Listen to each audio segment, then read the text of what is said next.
Buenas noches, chicos. Continuando con nuestras lecturas para un buen descanso y un buen dormir, vamos a continuar con nuestro libro de revoluciones, movimientos que transforman la historia de la humanidad.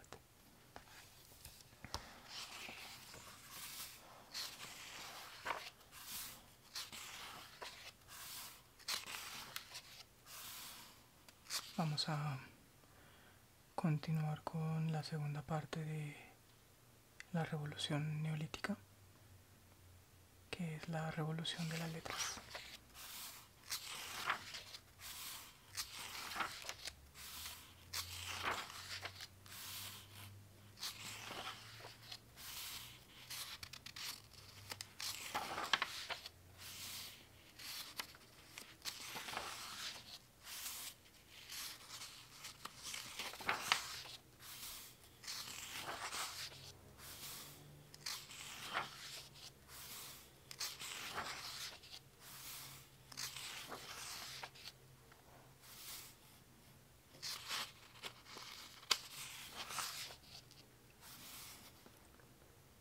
Revolución de las letras.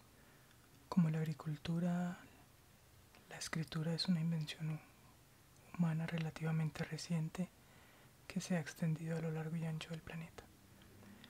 Las civilizaciones que utilizan la escritura también han construido todo un discurso de superioridad de las culturas letradas sobre las culturas orales, a semejanza del discurso que se formó sobre la superioridad cultural de las sociedades agrícolas sobre las de los cazadores-recolectores.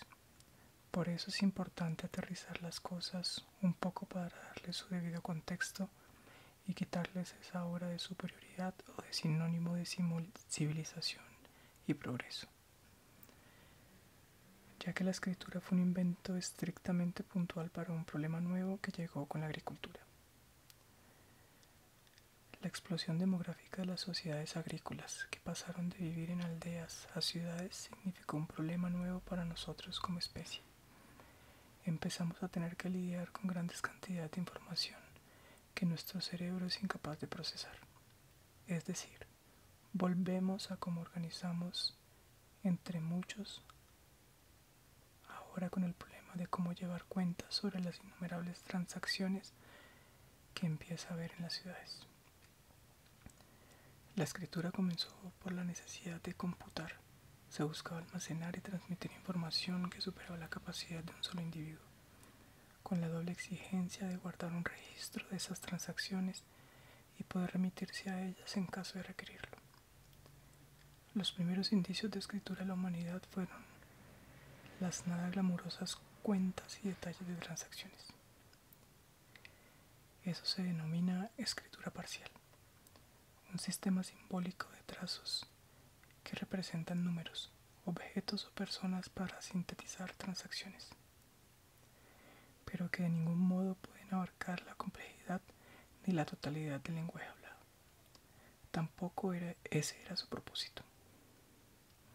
Es decir, desde sus albores y su mera creación, la escritura se usó para construir la burocracia, el manejo de finanzas y las transacciones de ciudad.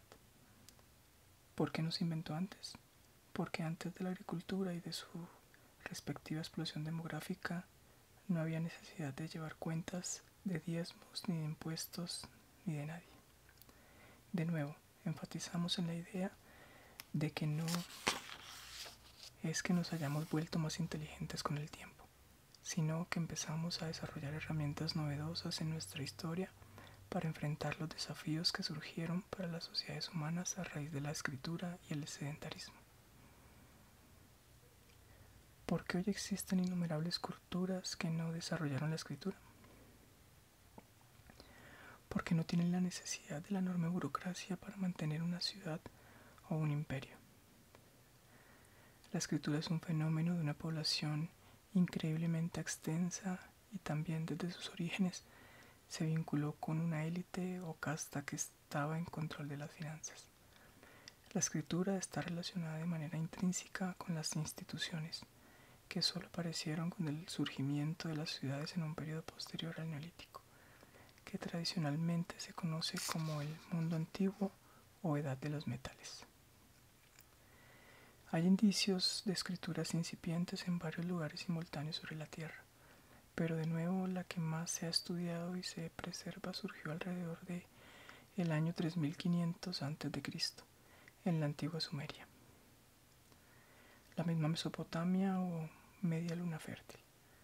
Durante 1000 años esta escritura se fue alimentando de formas para abarcar la totalidad del lenguaje y es a esta a la que se le llamó escritura cuneiforme. La primera escritura de la humanidad creada entre el 3000 y el 2500 años antes de Cristo. Hacia el mismo periodo, en Egipto comenzaron a surgir los primeros jeroglíficos, sumados a China, donde la escritura nació alrededor de 1200 años antes de Cristo, y América Central hacia el 1000 años antes de Cristo. Estos son los lugares donde se registran las primeras escrituras de la humanidad.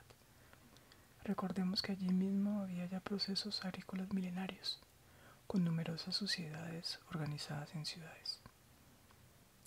Estos son los epicentros simultáneos de los que tenemos conocimiento, aunque numerosas culturas crearon sus propias formas de escritura parcial, como los incas, que tenían los quipus, un sistema de contar a partir de nudos, cuyo conocimiento se perdió durante la conquista.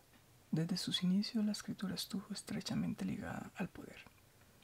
Las primeras religiones organizadas comenzaron a tener escribanos para llevar la cuenta de los diezmos y los tributos. Los primeros escritos que se conocen son registros de transacciones y diezmos para el sacerdocio. Luego, la escritura ayuda a establecer, preservar y dejar las leyes como legado. No en vano, algunas de las primeras tablillas cuneiformes que se conservan hablan de transacciones y compras.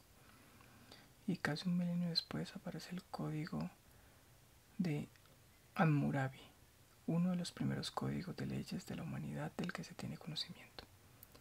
La escritura, pues, comienza a ser una herramienta vinculada estrechamente al mismo principio que nos acompaña en este libro: cómo organizar las sociedades, qué órdenes creamos y cuáles dejamos de lado.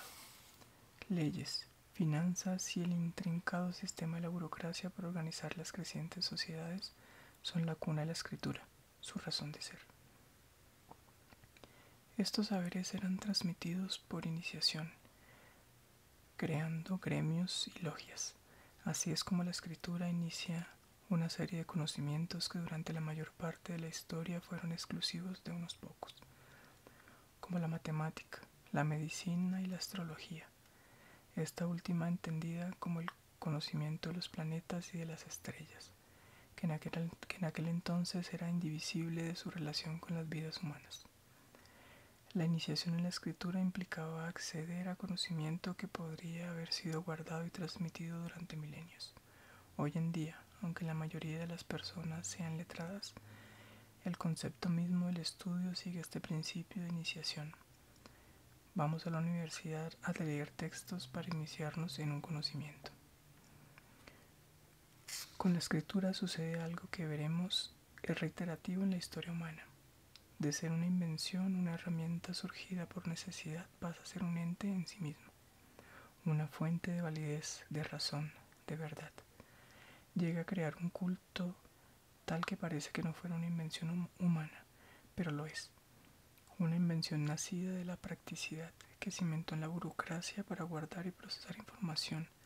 Se convirtió en sinónimo del conocimiento mismo, hasta el punto de que se nos olvida que es apenas un medio y el que el conocimiento existió en la humanidad durante miles de años sin necesidad de la escritura. Los diferentes pueblos sobre la tierra han discriminado a sus culturas vecinas y muchas veces el idioma se ha convertido en una medida para marcar la diferencia entre el otro y yo. El término bárbaro viene de una onomatopeya, barbar, como quien balbucea, y su origen se remonta a la antigua Grecia. Bárbaro era el que no hablaba griego, bereber. Nombre de las culturas nómadas del desierto del Sahara, proviene de la misma raíz. Esa necesidad de categorizar y definir nuestra identidad por oposición es una constante en la historia que aún no hemos superado. y que nos impide entender y tener empatía y compasión por el otro. Pero sin duda, la discriminación se agravó con la creación de la escritura, ya que ésta se volvió la medida de los pueblos letrados para discriminar y categorizar la superioridad o inferioridad de los otros. Muchos mitos de origen heredados por medio de la tradición oral fueron escritos y se volvieron autorreferenciales, es decir, una vez se escribe, la autoridad del mito de origen reside en ese hecho. ¿Por qué? Porque ahí lo dice. Es un ciclo que se abre y se cierra en el hecho de la palabra escrita, que no admite ninguna discusión, aun cuando fue escrita por alguien y originalmente reunía el conocimiento que alguna vez fue oral. Tal es el caso de las enseñanzas de Jesús, quien no dejó nada escrito. El Nuevo Testamento se escribió muchos siglos después de su existencia y tuvo varias etapas. Asimismo, las tradiciones rabínicas y los comentarios a la Torá se escribieron hasta el siglo V. Antes habían sido conocimientos heredados oralmente. Sin embargo, las culturas del libro, como son las grandes religiones monoteístas, el Islam, el cristianismo y el judaísmo, han desarrollado un culto al objeto, a la letra misma. El ejemplo más claro de esta fascinación por la materialidad de la escritura quizás está en la reunión entre el Inca Atahualpa y el fray Pedro Vicente Valverde el 16 de noviembre de 1532.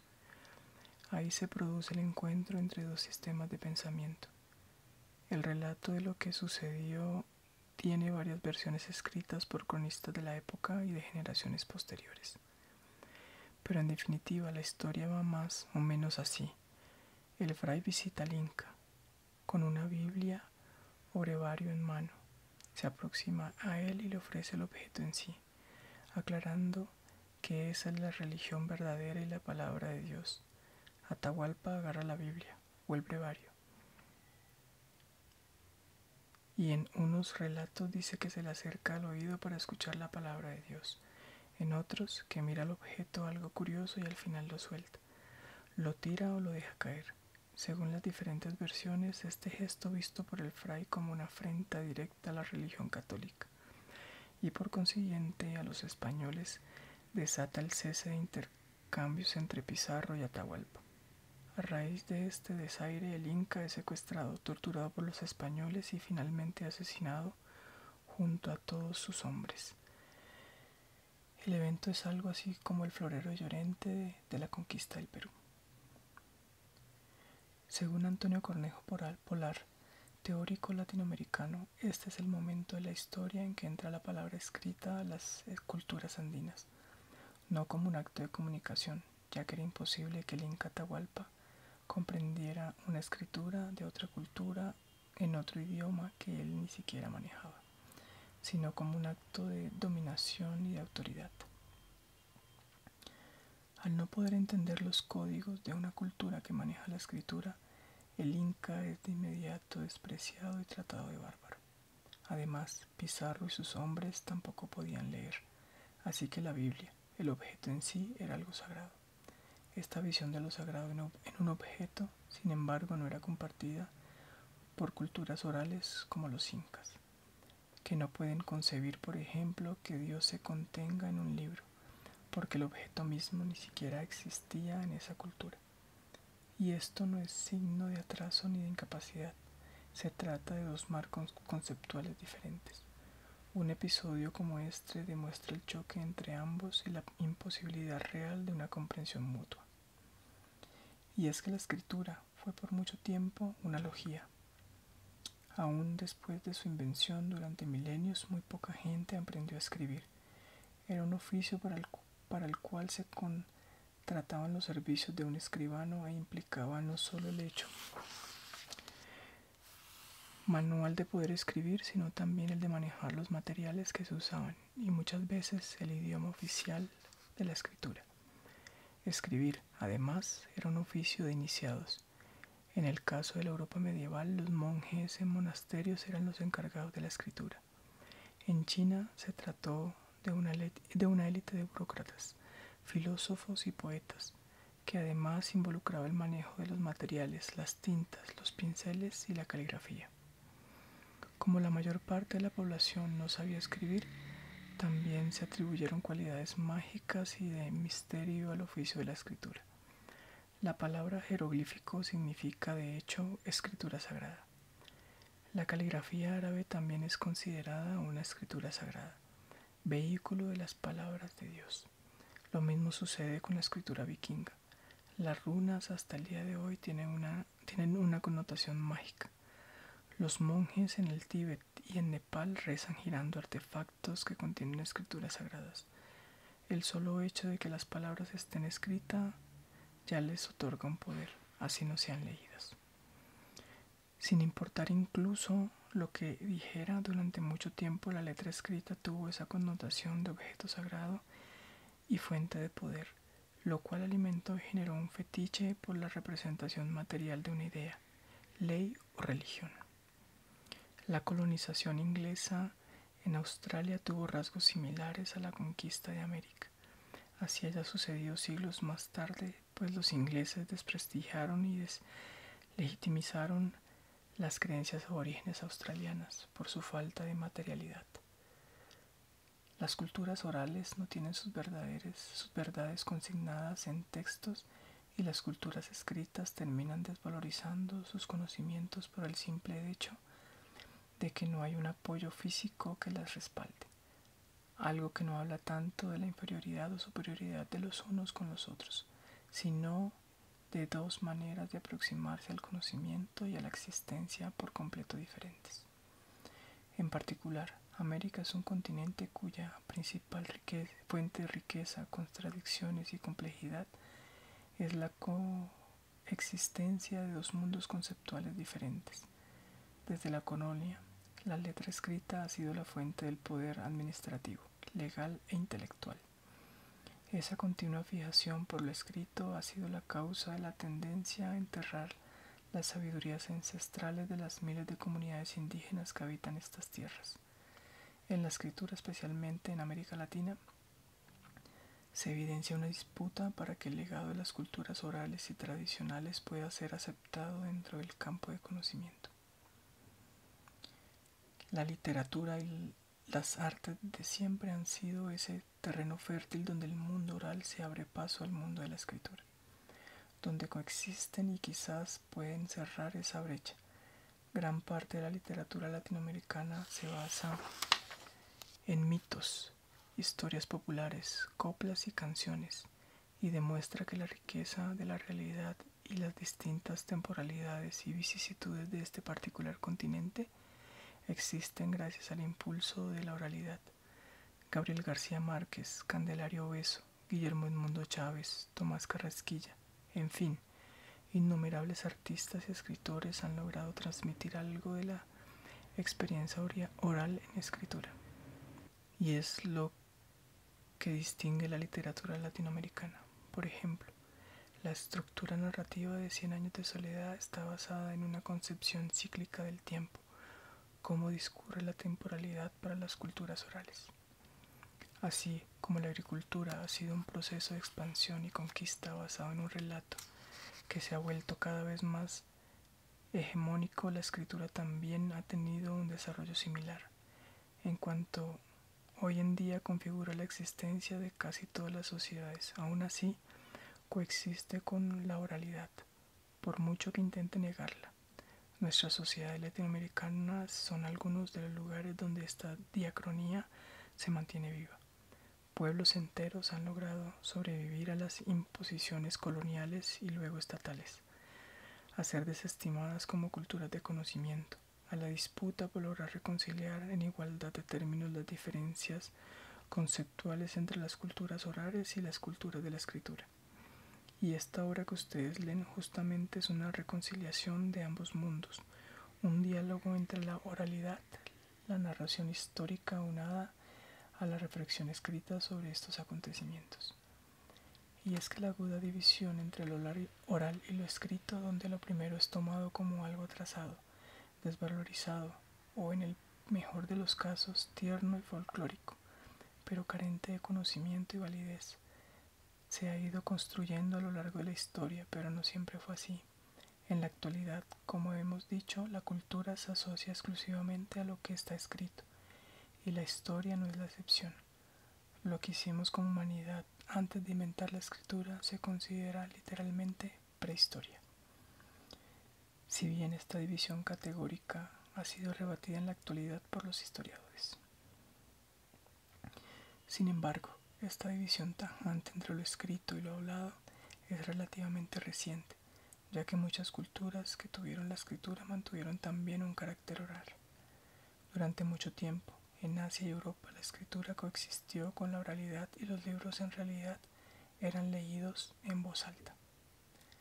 Grandes obras de la literatura universal como la Ilíada y la Odisea, los cuentos de los hermanos Grimm, las sagas islandesas, el Anillo del Nibelungo, las Mil y una noches y también extensos pasajes de la Biblia son creaciones que nacieron en la tradición oral y luego fueron escritas. En su escritura se pueden rastrear las características típicas de la oralidad.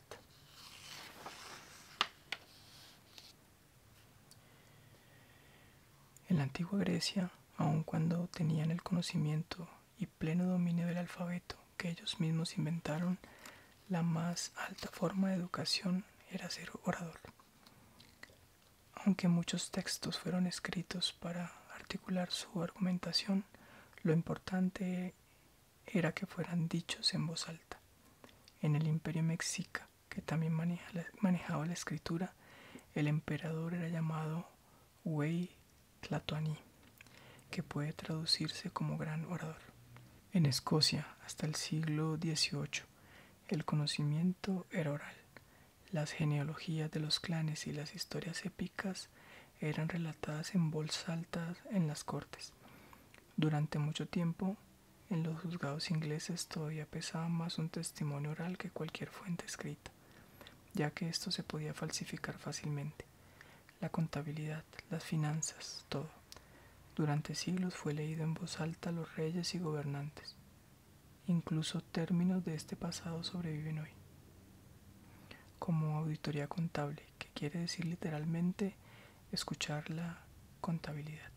Tampoco es gratuito que las misas católicas sean pronunciadas por el sacerdote.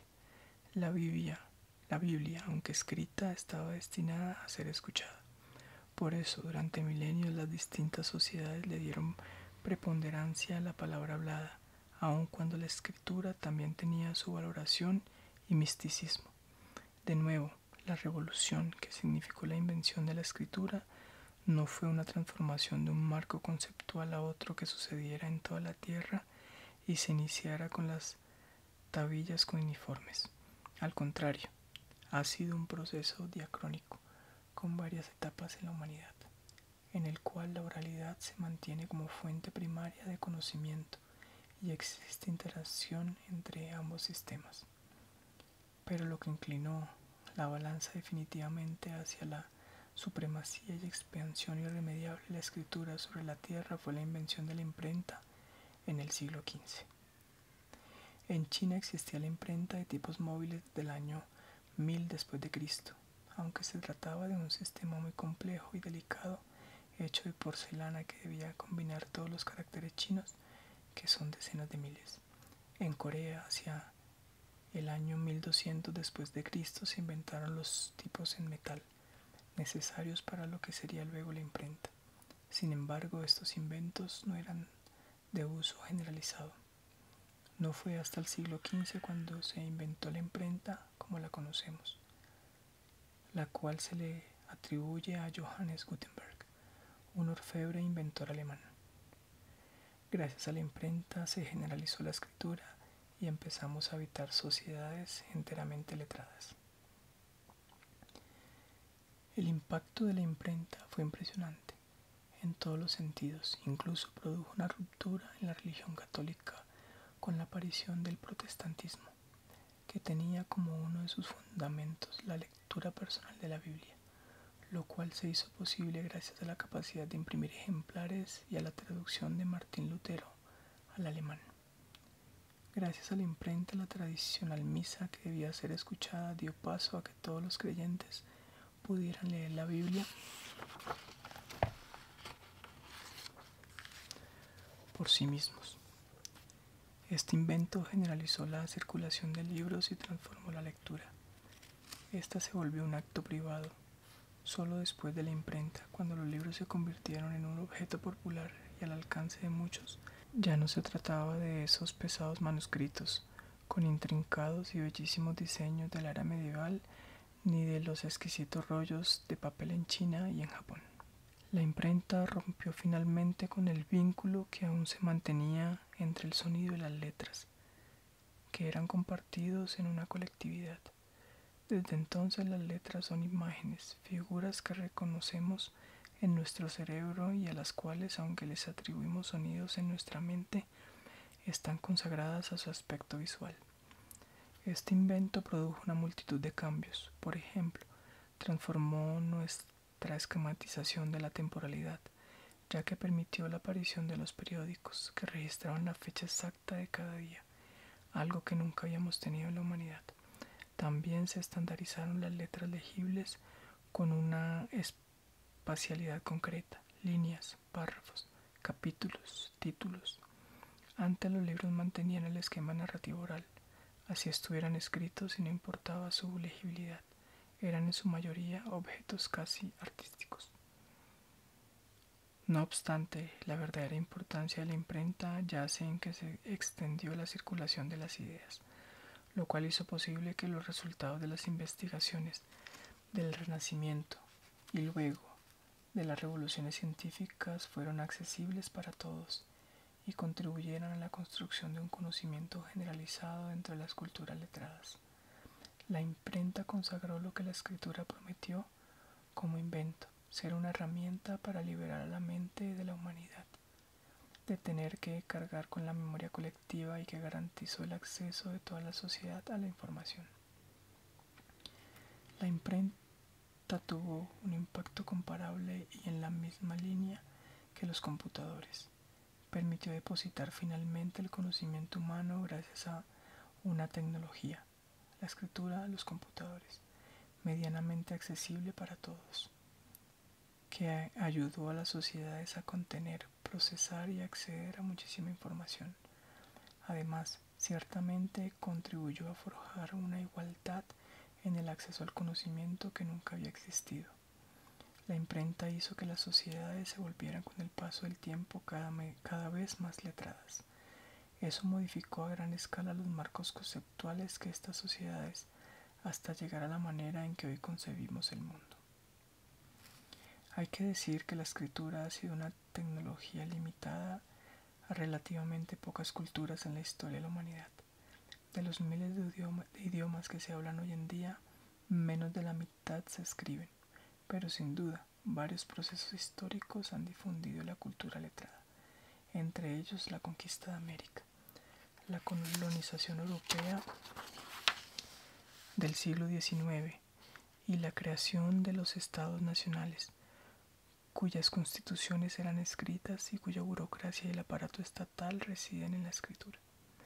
La ampliación de la educación y sumémosle a ello la globalización ha hecho que la escritura sea preponderante y casi homogénica en el planeta. Escribir ha modificado la manera como aprendemos la realidad. Ha hecho que nuestra organización del conocimiento sea distinta a la de las culturas orales, cuando todos fuimos parte de esa tradición alguna vez.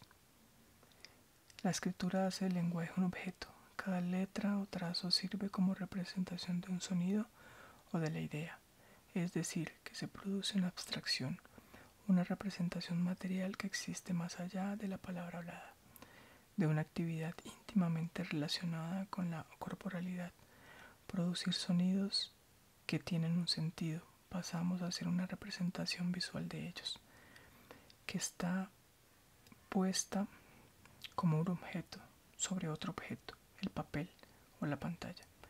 La escritura hizo de las palabras objetos. Incluso muchas veces cuando pensamos en una palabra, nuestra mente nos da la imagen de la palabra escrita. Nuestra experiencia del mundo está mediada por la representación que creamos del lenguaje. Y esa representación está ligada a un espacio concreto y visual, que puede salirse del contexto en el que fue creada. Los textos existen permanentes fuera de su tiempo y las palabras depositadas allí son inamovibles. La palabra hablada, por el contrario, solo existe cuando se está diciendo y entonces desaparece. No es acumulable ni ajena a nuestra existencia. En las culturas orales las palabras no son objetos, son eventos. Son sonidos que ocurren y están íntimamente ligados a la experiencia vivida y al contexto en el que se pronuncian.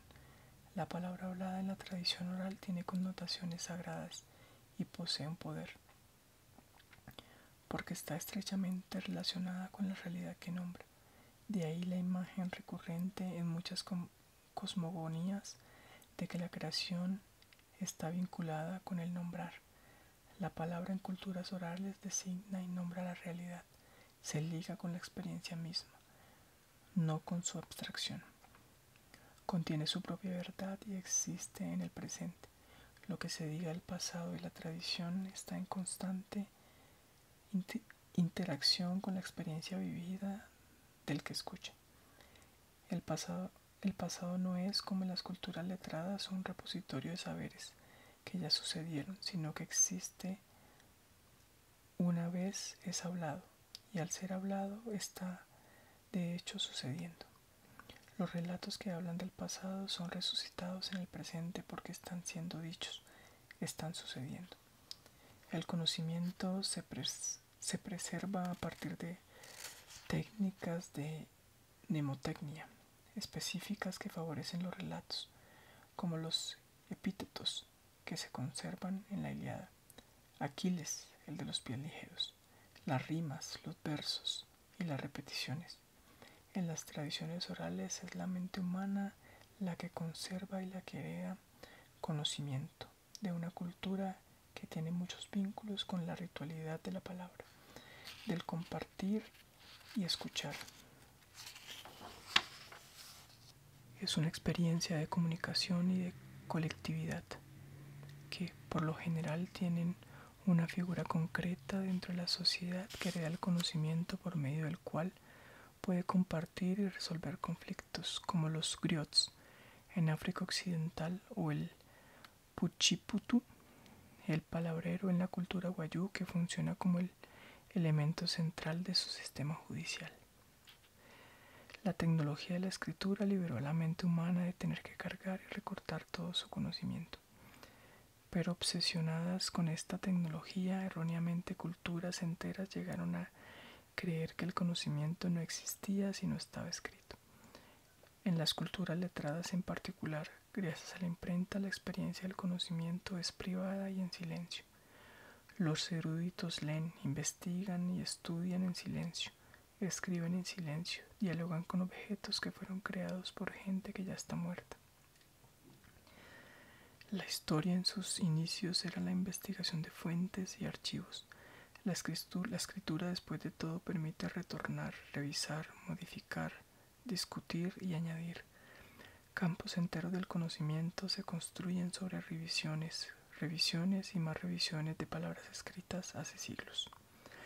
Así que se organizó mentalmente que el conocimiento pudiera ser revisado y criticado, que pudiéramos devolvernos de manera física para releer algo si no lo entendimos. Sentó las bases de una linealidad, un principio, un final, una organización espacial de las ideas, no un acto colectivo anclado en el presente como sucede en la oralidad. Esta tecnología inclinó a nuestras sociedades hacia la visualización y la abstracción. Creamos una distancia con la experiencia vivida, porque nuestra manera de percibir el mundo está mediada por abstracciones visuales de esa realidad en forma de letras que conforman palabras. ¿Cómo nos relacionamos con la realidad si nuestro conocimiento de ella está anclado a su representación visual? Esta pregunta es bastante profunda y no hay ninguna respuesta definitiva, pero vale la pena tener esa inquietud. Sin duda, la revolución de las letras modificó, como la agricultura, la manera de habitar la tierra para la mayoría de nosotros. Posibilitó la generalización del conocimiento consagrado en la escritura. Nos volvió sociedades obsesionadas con lo visual por encima de nuestros otros sentidos y quién sabe hasta qué punto nos ha separado de la experiencia vivida, de aprender el conocimiento sin la distancia y la abstracción que representan las letras. Sin duda veremos que la escritura tuvo un impacto, aunque quizás no evidente en nuestra siguiente revolución, ya que fueron libros los que circularon con la noticia de que mundos que se habían vuelto lejanos para el continente europeo fueron libros los que condicionaron la imaginación de aventureros e inventores, pero también de pillos y conquistadores, y fue a través de la escritura como se transmitieron los rumores de un nuevo mundo.